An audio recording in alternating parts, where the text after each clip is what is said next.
계속해서 꿈 이야기가 있습니다.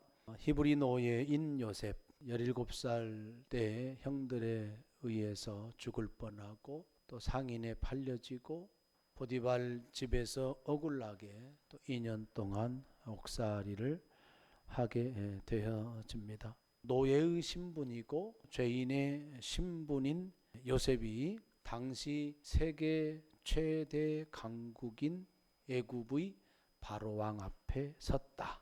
이게 있을 수 있는 일입니까?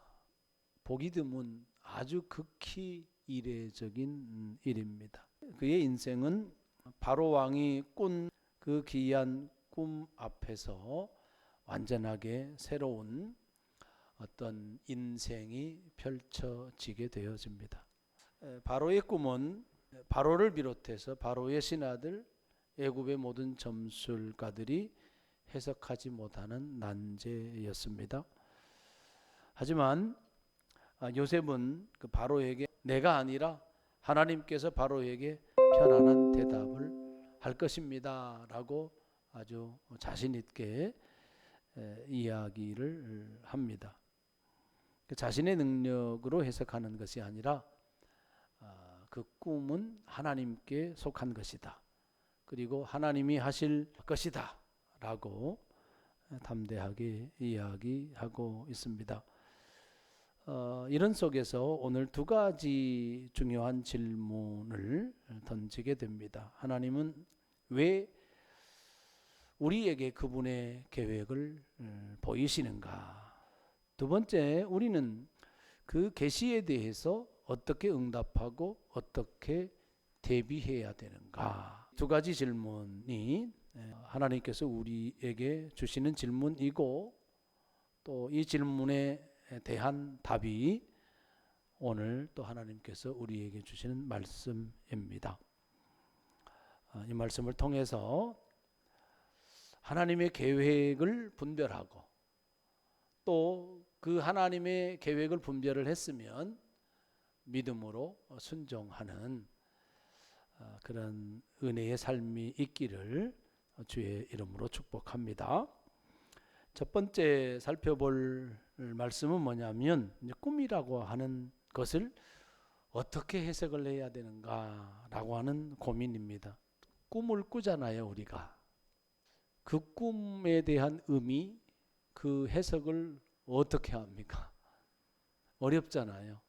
우리가 흔히 말하는 개꿈도 있고 분명히 이것은 무슨 뜻이 있는데 어떻게 해석해야 맞는 거지? 잘 몰라서 책도 떠들어보고 유튜브도 찾아보고 그럴 것입니다. 그리고 과거 전례로 어른들이 하는 이야기가 있잖아요. 그것을 또 참고하기도 합니다.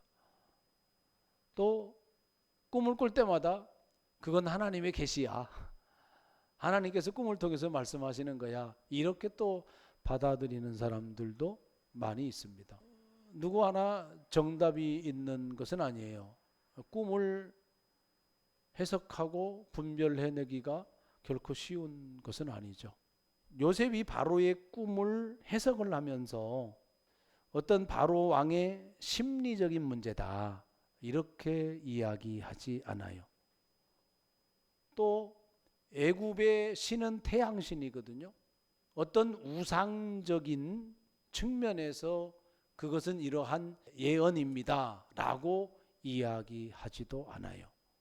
오늘날로 이야기하면 꿈의 해석을 심리적인 현상으로 요셉이 해석하지 않고 또 애굽의 관점, 애굽의 신의 관점으로 이해하지도 않고 있다 하는 겁니다. 사람마다 꿈을 꾸게 되면 그 기준이 있는 거예요.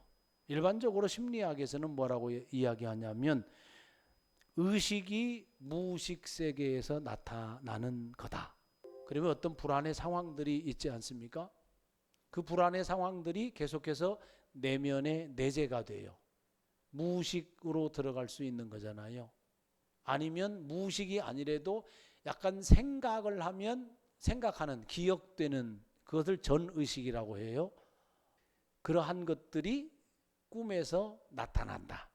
그래서 심리학에서는 그렇게 해석하는 경우가 종종 있습니다.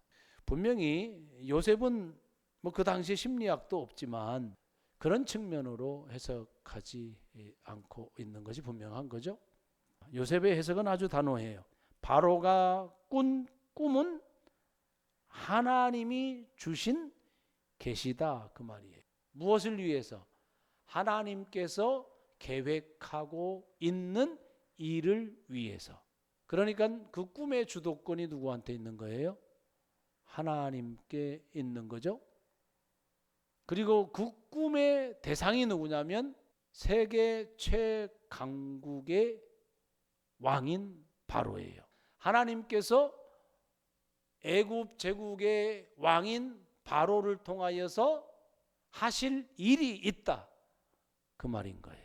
요셉의 해석은 하나님의 관점으로 하나님께서 꿈을 통해서 바로에게 계시한 거고, 그 계시는 곧 하나님의 어떤 일을 하기 위함이다, 그렇게 해석하고 있습니다. 우리가 살아가는 세상에 주권이 누구에게 있느냐, 그 말인 거예요.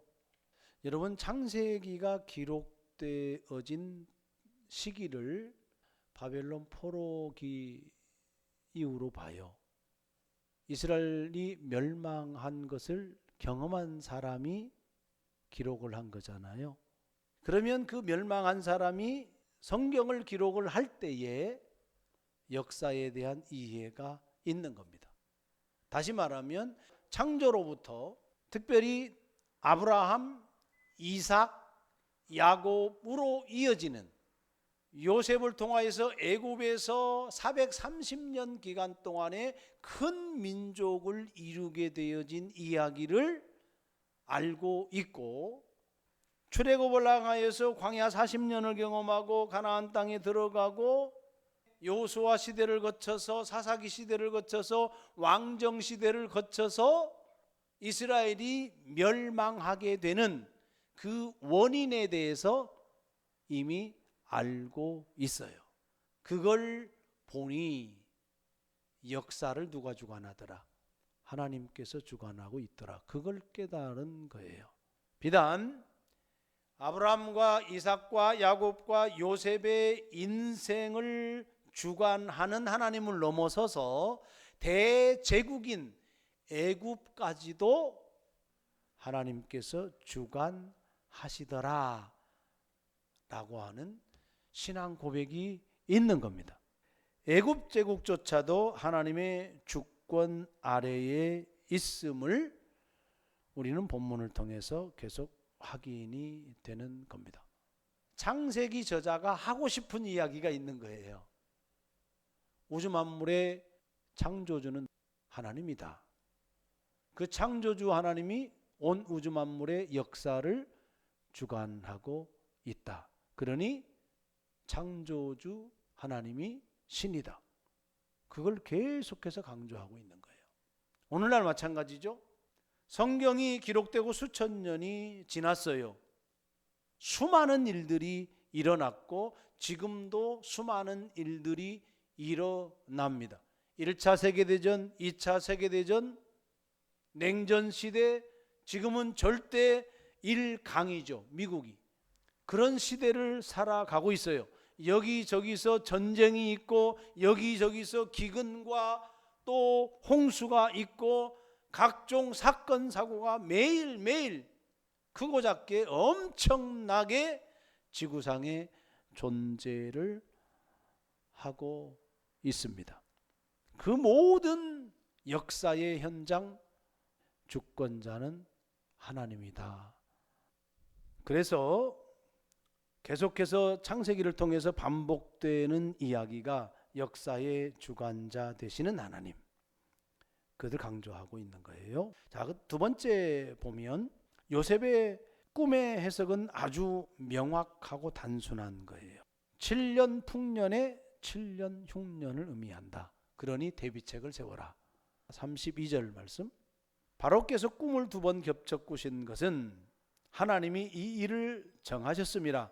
하나님이 속히 행하시리니. 두 번의 꿈은 하나님이 확정한 거다. 의지를 보여준 거다. 속히 시행될 거다. 하나님께서 확정된 재앙을 미리 보여준 거죠. 우리는 그것을 계시라 이렇게 이야기를 합니다. 하나님의 말씀을 보여주는 것, 그것이 계시입니다. 신학적인 거지만 일반 계시와 특별 계시로 나눠요. 일반 계시는 우리의 삶 속에서 경험되어지는 거예요. 자연 만물을 통해서든 어떤 사건을 통해서든 어떤 상황을 통해서든 간에 보여주시는 게 있어요. 하나님께서 말씀하시는 게 있단 말이에요. 그것을 우리는 일반 계시라 그렇게 이야기를 하고요. 두 번째는 뭐냐면 특별 계시가 있어요. 특별하게 단 일회적인 사건으로서 계시하는 게 있습니다. 바로 예수 그리스도예요. 하나님의 아들인 예수님을 이 땅 가운데 보내신 사건, 그 사건을 우리는 특별 계시라 그렇게 이야기합니다. 그리고 하나님의 말씀인 성경을 계시라고 그래요. 하나님께서 계시한 것에는 하나님의 목적이 담겨져 있단 말이에요. 예수님을 특별 계시로 우리 가운데 보내주셨잖아요. 그러면 보내신 목적이 있는 거예요. 십자가 구속의 은혜를 우리에게 주시기 위하여서 하나님이 하나님의 아들인 예수님을 우리 가운데 보내주신 거잖아요. 목적이 있는 거예요. 그런 것처럼 하나님께서 바로에게 꿈을 통하여서 계시하시고 또 요셉을 통해서 그 꿈을 해석해서 바로에게 보이게 하신 목적이 있는 거예요. 그것을 우리는 섭리라 이렇게 이야기하기도 하고, 또 구체적으로 이야기하면 하나님의 구원 계획 이렇게 이야기하기도 합니다. 하나님께서 애굽만을 위하여서 꿈을 꾸게 하고 대비책을 강구하게 한 것이 아니다. 애굽을 넘어서서 하나님은 아브라함의 자손이 있는 거예요. 아브라함에게 언약을 맺었잖아요. 큰 민족을 이루게 해주겠다. 하나님께서 특별한 백성으로 아브라함을 선택하고 아브라함의 후손을 선택한 거예요. 그 후손으로 말미암아 큰 민족을 이루게 하고 하나님의 주권을 대행하는 대리자로 삼아서 하나님의 정의와 하나님의 공의를 이 땅에 실현해서 하나님의 나라를 세우기 위한 계획이 있단 말이에요. 그것이 아브라함과 한 언약이에요. 그 목적을 이루기 위해서는 민족을 이루어야 되잖아요. 그런데 지금 요셉은 애굽으로 팔려왔고 앞으로 풍년이 있게 되고 7년의 흉년이 예비되어 있습니다. 하나님은 그 흉년의 기간에 가나안 땅에 살고 있는 요셉의 가족들을 구원해야 돼요. 건져야 돼요. 그래서 뭐가 필요했던 겁니까? 우리가 잘 아는 요셉이 애굽의 총리가 되어야 됐던 거예요. 일은 그렇게 전개되어지잖아요.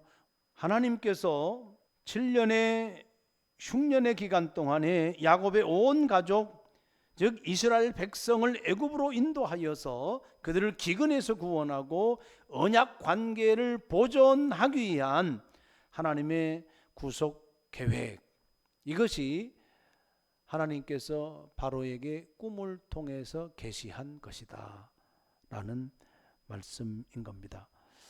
이 사실은 우리에게 삶의 풍년과 삶의 흉년을 어떻게 바라보고 어떤 삶을 살 것인가에 대한 그런 영적인 상징 의미를 우리에게 제공을 합니다. 우리의 삶은 언제나 반복되어지죠. 흉년도 있고 풍년도 있고 또 풍년도 있고 흉년도 있고, 그것이 우리의 삶이에요. 거기에는 하나님의 궁극적인 목적이 있어요. 모든 사람을 구원하기 위해서 하나님은 우리에게 풍년을 주기도 하고 흉년을 주기도 한다라고 하는 거예요. 궁극적인 하나님의 목적은 건지는 거예요. 구원함이에요. 그런데 공교롭게도 아주 평화스러운 상태에서 우리를 구원하면 얼마나 좋겠어요. 그런데 우리의 삶의 자리는 언제나 굴곡이 있단 말이에요. 온전하지 않기 때문에 언제 오실지 모르지만 주님 오실 때는 그 나라는 온전해서 영적으로는 풍년밖에 없을 거 아니겠습니까? 정말로 평화롭고 행복하고 즐겁고 찬양하고 감사하는 그러한 삶들이 연속일 거예요. 그런데 죄악이 있는 지금의 우리의 현실의 삶 속에서는 굴곡진 인생을 살아갈 수밖에 없는 거예요. 그런 속에서 하나님은 우리를 어떻게 해야 돼요? 구원이라고 하는 목적을 성취해야 되는 거예요. 그것을 위해서 계시라고 하는 게 존재한단 말입니다. 그 계시는 성경 66권이 되는 거고 예수 그리스도가 되어지는 거고 또 요셉이 꿈을 해석한 것처럼 바로가 꾼 꿈처럼 우리에게도 실제적으로 풍년이 들고 흉년이 든다 하는 이야기예요.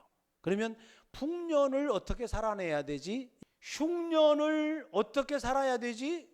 이것은 풍년을 잘 살 때 흉년을 잘 살 수 있는 거잖아요. 만약에 애굽에 풍년이 들었을 때에 허랑방탕하고 향락에 자기 자신들을 내어주고 그렇게 썼다고 했다면 흉년 때 어떻게 됐겠어요? 굶주림에 시달리고 죽고 그러지 않았겠습니까? 영적으로도 우리가 마찬가지입니다. 영적인 풍년이 있을 때 그걸 잘 관리해야 되죠. 그래서 여러분 33절에서 36절까지 보게 되면 대비책을 이야기를 해요. 바로가 꿈을 꾸었죠. 애굽인들은 해석할 수 없었습니다. 하지만 그 꿈을 요셉이 해석했고 요셉은 그 꿈에 근거해서 실질적인 대비책을 제시해요. 이제 바로께서는 명철하고 지혜 있는 사람을 택하여 지혜로운 지도자를 선정을 해라 그 말이죠. 그 다음에 34절에 보면 바로께서는 또 이같이 행하사 나라 안에 감독관들을 두어 풍년을 잘 관리하게 해라. 애굽 땅의 5분의 1을 그러니까 20%를 세금으로 거두라는 이야기예요. 감독관을 두어서 재산 관리 잘해라 그 말이죠. 그 다음에 35절 그들로 장차 올 풍년의 모든 곡식을 거두고 그 곡물을 바로의 손에 돌려 양식을 위하여 각 성읍에 쌓아두게 하소서. 저장을 잘해라, 저축을 잘해라. 하나님은 계시하셨잖아요. 그 계시에 맞게 요셉은 지혜를 발휘해요. 이것이 하나님의 말씀과 우리 인간의 지혜가 결합되는 지점입니다. 하나님께서 말씀하시면 우리는 그 하나님의 말씀에 어떻게 부합한 삶을 살아갈 것인가 라고 하는 책임적인 어떤 삶을 살아야 된다. 그것을 우리는 지혜라고 합니다. 그래서 진정한 지혜는 말씀을 알고 끝나는 것이 아니고 그 말씀에 따라 구체적인 행동 계획을 세우는 것이다 하는 점입니다. 여러분, 우리에게 하나님께서 주신 풍요가 있어요. 건강도 풍요로울 수 있는 거잖아요. 물질도 풍요로울 수 있는 거고요. 또 어떤 시간도 풍요로울 수도 있는 거고 영적인 안정감 이런 것도 풍요로울 수 있는 겁니다. 이러한 것들을 우리가 낭비해서도 안 되고 방탕한데 그러한 것들을 내어줘서도 안 됩니다.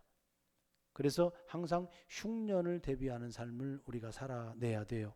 예를 들어서 시간 관리할 때 우리는 시간 안에서 좀 성실한 삶을 살아야 됩니다. 그래서 제가 강조하는 게 루틴을 잘 지켜라. 시간의 루틴을 잘 지켜라. 수면을 취하는 것, 아침에 일어나는 것, 또 출근하는 것, 점심 먹는 것, 운동하는 것, 또 사람 대인관계 등등 시간 관리를 잘해라. 정말로 건강할 때, 영적으로 건강할 때 이 시간 관리 잘해야 된다 하는 거고요. 두 번째 재정 관리잖아요. 물질 관리지 않습니까? 우리 그리스도인들이 사치 생활하고 불필요하게 낭비하면 안 되는 거죠. 또 어떤 사람은 축적하는 사람이 있어요. 쌓아놓는 사람이 있단 말입니다. 물론 그 쌓아둠이 나중을 위해서 살리는 일에 사용하면 괜찮지만 나 자신을 위해서 축적해 놓는 그것은 기독교 정신이 아니고 하나님 마음에 합하지 않는 거다라는 이야기예요. 그래서 이웃을 돌보고 어려움을 대비하면서 선한 청지기의 자세를 갖는 태도, 그것이 재정 물질 관리하는 영성이다. 그 다음에 경건의 훈련이라고 해야 될까요? 하나님과 친밀함을 누리는 그 경건의 훈련을 좀 쌓아야 합니다. 말씀과 기도 생활이 대표적인 거, 예배도 마찬가지고, 저는 성령의 9가지 열매를 맺는 삶을 중요하게 생각이 듭니다. 사랑과 희락과 화평과 오래 참음과 자비와 양성과 충성과 온유와 절제, 이 9가지 성령의 열매, 이것은 거저 맺어지는 게 아니잖아요. 우리가 맺어야 될 거예요. 성령 안에서 우리가 살아간다고 한다면, 말씀의 사람, 성령의 사람이라고 한다면 이 성령의 9가지 열매를 맺으면서 살아가는 거예요. 저절로 맺혀지는 게 아니라 의지를 가지고 우리가 훈련해야 될 부분이 이 지점인 거예요. 그 경건의 훈련은 곧 성령의 열매를 맺는 훈련이에요. 이러한 성령의 9가지 열매를 맺는 삶을 살아갈 때 어떤 환난이 있잖아요. 어떤 시련이 오잖아요. 어떤 영적인 흉년이 들잖아요. 이러한 훈련이 되어 있는 사람들이 이겨내는 거예요. 이 세상을 무엇으로 이기는 삶을 살아갈 수 있냐면 사랑으로 이기는 삶을 살아가는 거예요. 고난이 당해요. 내가 싫어. 그럴 때 있잖아요. 내가 나를 싫어해. 아이고 짜증나. 내가 싫어. 그럴 때 내가 나를 사랑하지 않는 거잖아요. 예수 그리스도의 십자가의 사랑이 먼저는 나에게 있어야 되는데, 내가 나라고 하는 존재에 실망하게 되고 또 자괴감 들고 좌절감 들고 절망감 들고 등등 내 못난 자아가 내가 싫어서 내가 미워. 그래서 나를 사랑하지 못하는 경우가 많잖아요. 나를 사랑하는 게 매우 중요한 영성이에요. 하나님께서 하시는 말씀이 네 이웃을 네 몸처럼 사랑해라, 그 말하는 거잖아요. 그러니까 내 몸을 사랑하는 게 우선인 거예요. 내 몸을 사랑한다고 해서 내 육체, 이 썩어질 육체 덩어리만 사랑하라는 의미가 아니잖아요. 내 존재를 사랑하라는 말이죠. 내 존재를 사랑하는 것이 우선이에요. 그럴 때 세상을 향하여서 사랑으로 살아갈 수 있는 거예요. 이게 성령의 열매입니다.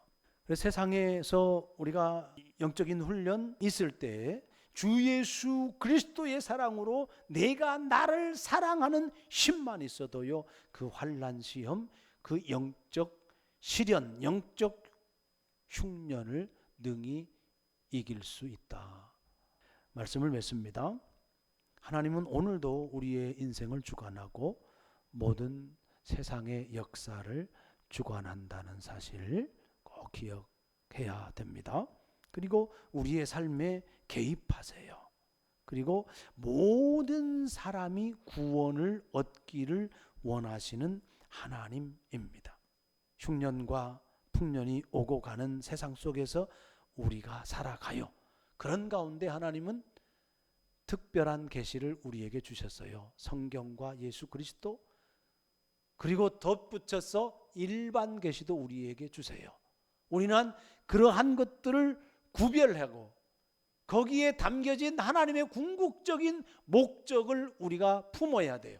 모든 사람이 구원 얻기를 원하시는 하나님의 마음, 우리에게 어떠한 삶이 주어지든 간에 하나님의 궁극적인 목적은 뭐냐면 우리를 향한 구원의 삶이에요.